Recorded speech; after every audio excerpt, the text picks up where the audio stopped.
dunianya baik, akhiratnya baik. Ya. Kuliahnya dapat, ngajinya dapat. Jadi ilmu yang amaliyah, amal yang ilmiah. Menggabungkan aktivitas zikir dan fikir. Kemudian juga otaknya diisi ilmu, hatinya diisi zikir, tangannya dibekali life skill.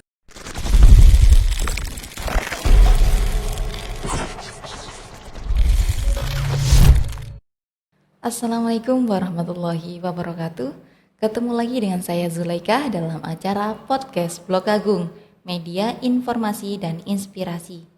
Kali ini kita mendatangkan tamu yang sangat spesial, yaitu dari Ketua Lembaga Penjamin Mutu II Darussalam Blog Agung, Dr. Haji Muhammad Imam Haudi SPDI MSI. Assalamualaikum Gus, bagaimana kabarnya? Waalaikumsalam Mbak Zulaikha. Alhamdulillah sehat baik. Sekarang kita kapelan ya. Wah, enggak janjian. Mangga. Nggih. Jadi ini mau membahas tentang pertama, apa fungsi dan tujuan penjamin mutu dalam pendidikan? Gini, jadi kualitas suatu bangsa itu sangat ditentukan oleh kualitas sumber daya manusianya. Dan kualitas sumber daya manusia sangat ditentukan oleh kualitas lembaga pendidikan. Maka kualitas lembaga pendidikan ini penting karena dari lembaga pendidikan itulah nantinya ada output yang melahirkan sumber daya manusia yang berkualitas yang akan mengisi pos-pos penting di negeri ini. Itu yang pertama. Yang kedua, bahwa saat ini persaingan di dunia pendidikan itu sangat kompetitif, betul-betul fastabiqul khairat, betul-betul berlomba-lomba dalam kebaikan, sehingga ketika suatu lembaga itu berkualitas, maka lembaga itu akan diminati. Tapi semakin lembaga itu tidak berkualitas, semakin ditinggalkan. Maka disinilah pentingnya posisi lembaga penjamin mutu di sebuah lembaga pendidikan, baik itu sekolah maupun juga di perguruan tinggi. Kemudian juga tugas atau fungsi dari lembaga penjamin mutu ini untuk memastikan mutu atau kualitas dari lembaga itu sendiri, meningkatkan mutu atau kualitas dari lembaga pendidikan itu sendiri. Jadi begitu, Pak. Jadi ya Pak, tiap lembaga pasti ada lembaga penjamin mutunya ya? Idealnya seperti itu. Mestinya harus ada, seperti halnya kita di IAIDA ini sudah ada lembaga penjamin mutu, harapannya tinggal bagaimana nanti memaksimalkan perannya, ya. Begitu juga idealnya di lembaga-lembaga pendidikan lain, sekolah dan lain sebagainya. Karena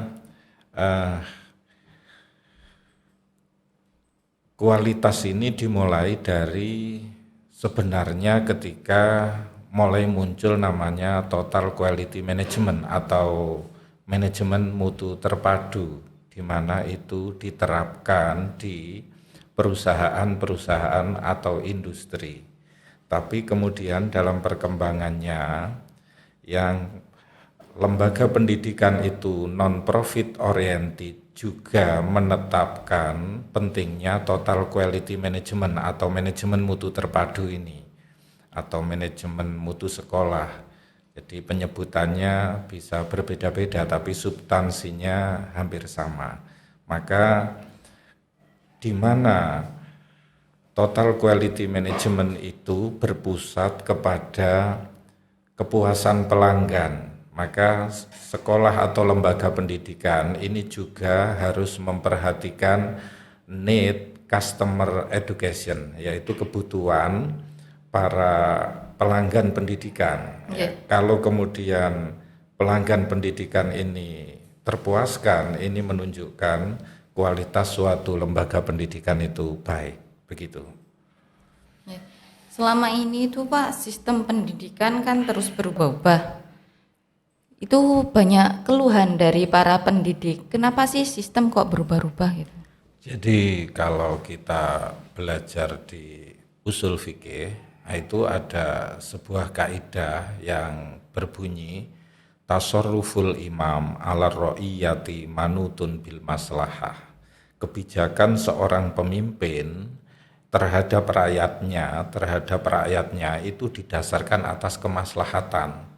Sehingga ini dalam upaya pemerintah menjawab tantangan kekinian, kebutuhan masyarakat yang terus berubah ya dari waktu ke waktu. Terlebih saat ini dikenal dengan revolusi industri 4.0. Sehingga di situ mau tidak mau tuntutannya berubah, maka juga sistem pendidikan terus mengalami perubahan. Lalu bagaimana kita sebagai pegiat pendidikan atau praktisi pelaku pendidikan, maka kita harus bisa menjadi individual learning, menjadi individu pembelajar. Sesungguhnya ini substansi dari apa yang disampaikan oleh Rasulullah, utlubul ilma minal mahdi ilal lahdi. Carilah ilmu mulai dari bandulan sampai ke liang lahat. Sehingga kita juga harus belajar model-model baru, ilmu-ilmu baru, pengalaman baru ya. Kita melakukan penyesuaian-penyesuaian sehingga tidak ketinggalan dengan zaman ya. Tuba liman arofa zamanahu wastaqomat thariqatuhu. Beruntung sekali bagi orang yang tahu dengan zamannya tapi tetap istiqomah di jalannya, begitu Mbak. Ya. Tapi tidak memungkiri ya Pak ya, dari teman-teman pendidik itu memang mengeluhkan ini belum selesai, udah diganti lagi gitu katanya. Itu lebih dari, bukan dari perguruan tinggi sih, dari kayak para SD, SMP, SMA kayak gitu, dari guru-guru. Ya, bagaimanapun juga perubahan itu adalah suatu keniscayaan. Kalaupun ada keluhan-keluhan itu biasanya adalah dalam upaya penyesuaian terhadap hal-hal yang baru. Sebab hal-hal yang baru ini juga harus belajar lagi. Maka bagaimanapun juga nilai-nilai semangat untuk belajar ini memang harus kita giatkan agar kita tidak ketinggalan terhadap ketentuan-ketentuan yang sering berubah dan seterusnya, begitu Mbak. Kalau menurut Pak Haudi sendiri, bagaimana sih konsep pendidikan atau implementasinya pendidikan terbaik menurut Bapak? Ya, saya kira seperti apa yang ada di kampus IAIDA ini saya kira sudah baik, di mana Institut Agama Islam Darussalam ini kampus berbasis pesantren. Sehingga seperti doa-doa kita selama ini, Rabbana atina fid dunya hasanah wa fil akhirati hasanah wa qina adzabannar. Artinya dunianya baik, akhiratnya baik ya. Kuliahnya dapat, ngajinya dapat. Jadi ilmu yang amaliyah, amal yang ilmiah, menggabungkan aktivitas zikir dan fikir. Kemudian juga otaknya diisi ilmu, hatinya diisi zikir, tangannya dibekali life skill, keterampilan hidup. Ya Ida ya Pak ya. Harapannya seperti itu sehingga bisa melahirkan betul-betul generasi yang imaman lil muttaqin, pemimpin bagi orang-orang yang bertakwa, melahirkan zuriyah thayyibah, anak cucu generasi yang berkualitas, dan juga waladin solihin yada'ulah, anak-anak soleh yang mau mendoakan orang tuanya. Sehingga pendidikan ini harus komprehensif, membekali intelektualnya, membekali rohaninya, membekali spiritual, emosional, kejiwaannya sehingga komprehensif. Sehingga yang tidak dilupakan pula seperti apa yang dikemukakan oleh Syekh Mustafa Al-Ghulayin, bahwa at-tarbiyatu hiya ghursul akhlaqil fadilah fi nufusin nasiin. Pendidikan adalah menanamkan akhlak mulia di hati para pemuda. Maka bagaimana membekali anak-anak ini supaya berkarakter yang kuat, berakhlakul karimah, dan juga semakin dekat kepada Allah sebagaimana yang dikemukakan oleh Hujatul Islam Imam Ghazali. Begitu, Mbak. Jadi di era saat ini tantangan lembaga pendidikan, khususnya pendidikan pesantren, semakin fundamental nggih. Dikarenakan tidak hanya menghadapi tantangan teknologi yang terus berkembang, budaya global dari barat, tetapi juga dihadapkan pada suatu kenyataan dalam mempertahankan tradisi mereka yang sudah bertahan selama berabad-abad. Bagaimana seharusnya pendidikan dilakukan di pesantren supaya tidak kehilangan tradisi khas kulturnya, namun juga tidak tertinggal oleh perkembangan zaman? Moto di kalangan pesantren sudah sangat familiar, yaitu al-muhafazatu alal qadimi sholih wal ahdu bil jadidil aslah. menjaga tradisi lama yang baik dan mengambil tradisi baru yang lebih baik. Sehingga pengelola pesantren sudah memahami apa itu namanya change and sustainable, artinya mana yang harus berubah sesuai tuntutan zaman, mana yang harus ada keberlanjutan dari sebelumnya, sehingga metode-metode seperti bandongan, sorogan, wetonan, kemudian juga muhafadzah, ya, itu tetap dipertahankan, tapi kemudian yang perlu dilakukan modernisasi pendidikan itu juga dilakukan, seperti halnya apa yang dikemukakan oleh Karel Stenbring bahwa pesantren itu semula hanya pesantren ansih, tapi dalam perkembangannya mulai mengadopsi model madrasah, kemudian mulai mengadopsi model sekolah. Ini dalam upaya apa? Menjawab tantangan zaman dan juga kebutuhan masyarakat yang terus berubah. Maka disitulah bagaimana adaptasi pesantren di tengah globalisasi dan modernitas ini. Saya kira pesantren sudah teruji menghadapi itu semua dan akan semoga tetap istiqomah sepanjang hayatil yaumil qiyamah, begitu Mbak Zul. Jadi gini Mbak, bagaimana relasi dari pesantren yang memiliki sekolah formal menurut Anda? Jadi begini, artinya pesantren ini dikenal sebagai pendidikan tertua dan indigenius asli Indonesia. Namun dalam perkembangannya, ketika tuntutan masyarakat, kebutuhan masyarakat itu memerlukan berdirinya sekolah-sekolah umum, sekolah-sekolah formal, maka pesantren harus bisa menjaga keseimbangan. Artinya tidak hanya lebih mengedepan salah satu, misalnya lebih maju sekolah formalnya atau lebih maju sekolah diniyahnya. Dan Blok Agung sudah membuktikan bisa menjaga keseimbangan itu, bahwa sekolah diniyah juga jalan, kemudian juga sekolah formal juga jalan, sehingga ini yang saya maksud tadi sebagai change and sustainable, artinya ada yang berubah dan ada yang tetap harus dijaga keberlangsungannya, sehingga di situ budaya-budaya lama seperti sorogan, kemudian bandongan, wetonan, muhafadzah dan seterusnya itu tetap terjaga, tapi kemudian diskusi, kemudian juga kuliah, kemudian juga pembekalan teknologi ini juga tetap berjalan, sehingga dua-duanya bisa dapat, artinya pendidikan umum dan juga agama bisa dimiliki oleh santri sehingga mereka lebih siap untuk berada di mana saja mereka nantinya akan berkiprah, begitu. Mungkin bisa dijelaskan Pak, karena kan banyak orang yang nggak tahu ya, maksudnya biar seimbang itu bagaimana. Jadi bisa dijelaskan kegiatan di Darussalam itu seperti apa? Kok bisa disebut seimbang? Ya, artinya Mulai jam segini ngapain mungkin kayak gitu. Jadi bisa dinilai seimbang itu dari mana gitu. ya misalnya bagaimana mahasiswa dan santri tetap harus punya kewajiban sekolah diniyah, bagaimana santri harus tetap ngaji ihya dan tafsir yang itu merupakan ciri khas dari Blok Agung. Itu bagian dari upaya menjaga keseimbangan itu, di mana aturan pesantren dan kampus ini juga integral, sehingga dari itu upaya-upaya untuk menjaga keseimbangan itu, sehingga tidak ada yang maju salah satu ataupun mundur salah satu, tapi kedua-duanya bisa berjalan maju semuanya. Baik, kalau menurut jenengan dengan pesantren yang tidak memiliki sekolah, itu tantangannya bagaimana? Untuk pesantren yang tidak memiliki sekolah, ini sebenarnya adalah suatu pilihan, ya, di mana pesantren dengan corak seperti apapun itu punya pangsa pasar sendiri-sendiri.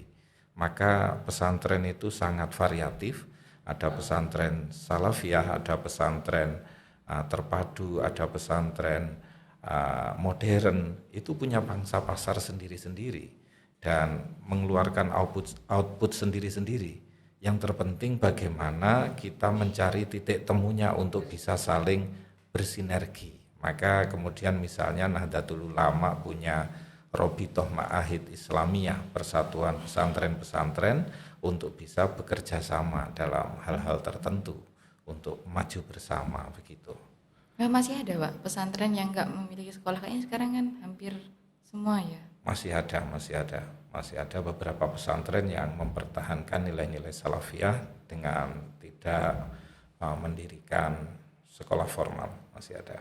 Dan juga ada pesantren modern. Nah, itu pilihan ya untuk kemudian mau menekuni jenis pesantren apapun, dan masing-masing juga punya pangsa pasar sendiri-sendiri gitu.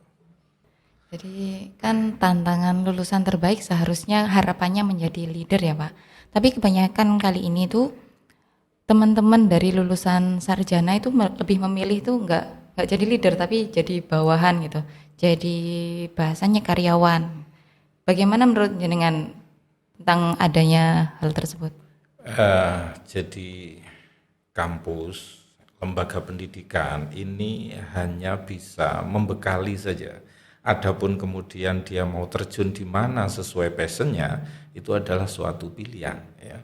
Yang terpenting bahwa kampus ini membekali soft skill dan hard skill, ya. Bahwa yang dimaksud soft skill adalah membekali keterampilan yang terkait dengan kepribadiannya. Misalnya keterampilan berkomunikasi, keterampilan problem solving, keterampilan berpikir kritis, keterampilan manajerial dan lain-lain. Itu yang bersifat soft skill, sehingga di posisi manapun dia bisa menjalankan tugasnya dengan baik. Kemudian terkait hard skillnya tentunya terkait keterampilan terkait pekerjaan yang dia tekuni, ya.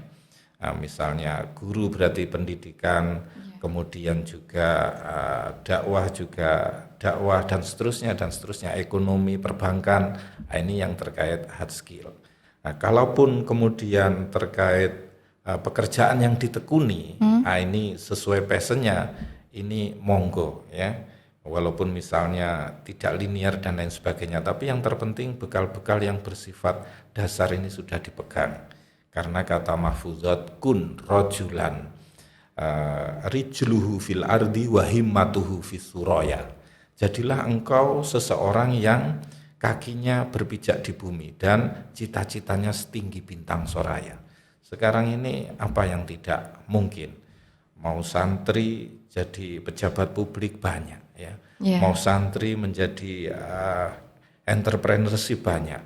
Mau santri menjadi birokrat, menjadi orang yang duduk di parlemen dan lain sebagainya. Yang terpenting bahwa adigum atau juga moto atau juga pesan suci Rasulullah bahwa khairun nas anfa'uhum linnas. Sebaik-baik manusia adalah yang paling bermanfaat untuk sesamanya di bidang apapun itu. Maka Rasulullah juga berpesan bahwa alimu auladakum fa innahum makhlukuna li zamanin ghairi zamanikum. Ajarilah anak-anakmu ilmu karena mereka hidup pada suatu masa yang berbeda dengan masamu. Maka masa depan kita tidak tahu perkembangannya seperti apa, mungkin lebih canggih lagi. Tapi dengan berbekal imtak dan iptek, iman dan takwa, dan juga ilmu pengetahuan dan teknologi yang dibekalkan di kampus, yang dibekalkan di pesantren, harapannya mereka bisa menyongsong masa depannya untuk lebih baik, begitu. Ya, terima kasih Pak. Untuk terakhir closing statement dari jenengan. Ya, bahwa al ilmu nur wal jahlu zolam. Ilmu itu adalah cahaya yang menerangi kita. Kebodohan adalah kegelapan, sehingga kalau orang berjalan tidak ada penerangannya, gelap, maka dia akan tersesat. Maka dari itu kita harus terus belajar terhadap ilmu baru, pengalaman baru, hal-hal baru. Karena bisa jadi kita ahli di satu bidang ilmu, tapi untuk hal yang lain kita belum ahli. Maka kita harus terus belajar untuk bekal kita menjalani hidup di dunia dan akhirat ini. Begitu Mbak Zulaikha, semoga bermanfaat. Amin. Terima kasih Pak sudah berkenan berbagi pengalamannya, wawasannya. Sama-sama. Demikian pertemuan kita kali ini. Sampai jumpa di podcast selanjutnya. Saya Zulaika. Wallahul muwaffiq ila aqwamit thoriq. Wassalamualaikum warahmatullahi wabarakatuh. Waalaikumsalam warahmatullahi wabarakatuh.